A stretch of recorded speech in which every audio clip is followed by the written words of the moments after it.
Hey, tonight's story is August Heat by W.F. Harvey. Fenistone Road, Clapham, August 20th, 1900 something. I have had what I believe to be the most remarkable day in my life, and while events are still fresh in my mind, I wish to put them down on paper as clearly as possible. Let me say at the outset that my name is James Clarence Withencroft. I am 40 years old in perfect health, never having known a day's illness. By profession, I am an artist, not a very successful one, but I earn enough money by my black and white work to satisfy my necessary wants. My only near relative, a sister, died 5 years ago, so that I am independent.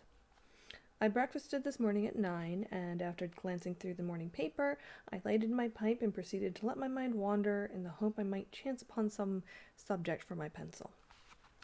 The room, though door and windows were open, was oppressively hot, and I had just made up my mind that the coolest and most comfortable place in the neighborhood would be the deep end of the public swimming pool when the idea came. I began to draw. So intent was I on my work that I left my lunch untouched, only stopping work when the clock of St. Jude's struck 4. The final result for a hurried sketch was, I felt sure, the best thing I had ever done. It showed a criminal in the dock immediately after the judge had pronounced sentence. The man was fat, enormously fat. The flesh hung in rolls about his chin. It creased its huge, stumpy neck. He was clean-shaven, or perhaps I should say a few days before he must have been clean-shaven, and almost bald. He stood in the dock, his short, clumsy fingers clasping the rail, looking straight in front of him. The feeling that his expression conveyed was not so much one of horror as of utter absolute collapse.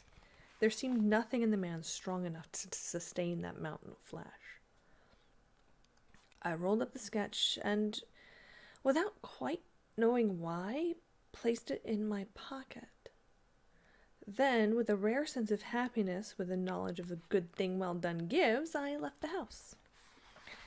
I believe that I set out with the idea of calling upon Trenton, for I remember walking along Blyton Street and turning to the right along Gilchrist Road. From there onward, I have only the vaguest recollections of where I went. The one thing of which I was fully conscious was the awful heat that came up from the dusty asphalt pavement as an almost palpable wave. I longed for the thunder promised by the great banks of clouds that hung low over the western sky. I must have walked 5 or 6 miles when a small boy roused me from my reverie by asking the time. It was 20 minutes to 7. When he left me, I began to take stock of my bearings. I found myself standing before a gate that led into a yard bordered by a strip of thirsty earth where there were flowers, purple stock, and scarlet geranium. Above the entrance was a board with the inscription, Chas Atkinson, Monumental Mason, Worker in English and Italian Marbles. From the yard itself came a cheery whistle, the noise of hammer blows, and the cold sound of steel meeting stone. A sudden impulse made me enter. A man was sitting with his back toward me, busy at work on a slab of curiously veined marble. He turned round as he heard my steps and stopped short. It was the man I had been drawing, whose portrait lay in my pocket. He sat there, huge and elephantine, the sweat pouring from his scalp, which he wiped with a red silk handkerchief. But though the face was the same, the expression was absolutely different. He greeted me smiling, as if we were old friends, and shook my hand. I apologized for my intrusion. "Everything is hot and glary outside," I said. "This seems an oasis in the wilderness." "I don't know about oasis," he replied, "but it certainly is hot as hell. Take a seat, sir." He pointed to the end of the gravestone on which he was at work, and I sat down. "That's a beautiful piece of stone you got hold of," I said. He shook his head. "In a way it is," he answered. "The surface here is as fine as anything you could wish, but there's a big flaw at the back, though I don't expect you'd ever notice it. I could never make a really good job of a bit of marble like that. It would be all right in the summer like this. It wouldn't mind the blasted heat, but wait till winter comes. There's nothing quite like frost to bring out the weak points in stone. And what's it for? I asked. The man burst out laughing. You'd hardly believe me if I was to tell you it's for an exhibition, but it's the truth. Artists have exhibitions, so do grocers and butchers. We all have them. All the latest little things and headstones, you know. He went on to talk of marbles, which sort best withstood wind and rain, and which were the easiest to work, and then of his garden and a new sort of carnation he had bought. At the end of every other minute he would drop his tools, wipe his shining head, and curse the heat.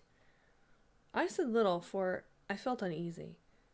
There was something unnatural and canny in meeting this man. I tried at first to persuade myself that I had seen him before, that his face, unknown to me, had found a place in some out-of-the-way corner of my memory, but I knew that I was practicing little more than a plausible piece of self-deception. Mr. Atkinson finished his work, spat on the ground, and got up with a sigh of relief. "There, what do you think of that?" he said, with an air of evident pride. The inscription, which I read for the first time, was this: "Sacred to the memory of James Clarence Withencroft, born January 18th, 1960, passed away very suddenly on August 20th, 1900-something. In the midst of life we are in death." For some time I sat in silence. Then a cold shudder ran down my spine. I asked him where he had seen the name. "Oh, I didn't see it anywhere," replied Mr. Atkinson. "I wanted some name, and I put down the first that came into my head. What do you want to know?" "It's a strange coincidence, but it happens to be mine." He gave a long, low whistle. "And the dates?" "I can only answer for one of them. It's correct." "It's a rum go," he said. But he knew less than I did. I told him of my morning's work. I took the sketch from my pocket and showed it to him. As he looked, the expression of his face altered until it became more and more like that of the man I had drawn. "It was only the day before yesterday," he said, "that I told Maria there was no such things as ghosts." Neither of us had seen a ghost, but I knew what he meant.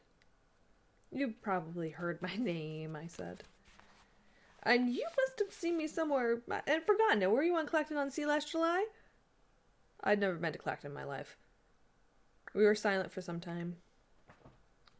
We were both looking at the same thing, the two dates on the gravestone, and one was right.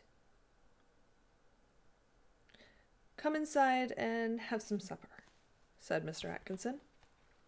His wife is a cheerful little woman with the flaky red cheeks of the country bred. Her husband introduced me as a friend of his who was an artist. The result was unfortunate, for after the sardines and watercress had been removed, she brought me out a Doré Bible, and I had to sit and express my admiration for nearly half an hour. I went outside and found Atkinson sitting on the gravestone, smoking. We resumed the conversation at the point we had left off.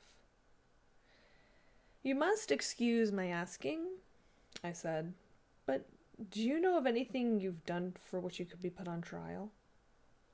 He shook his head. "I'm not a bankrupt. The business is prosperous enough. 3 years ago I gave turkeys to some of the gardens at Christmas, but that's all I can think of. There were small ones, too," he added as an afterthought. He got up, fetched a can from the porch, and began to water the flowers.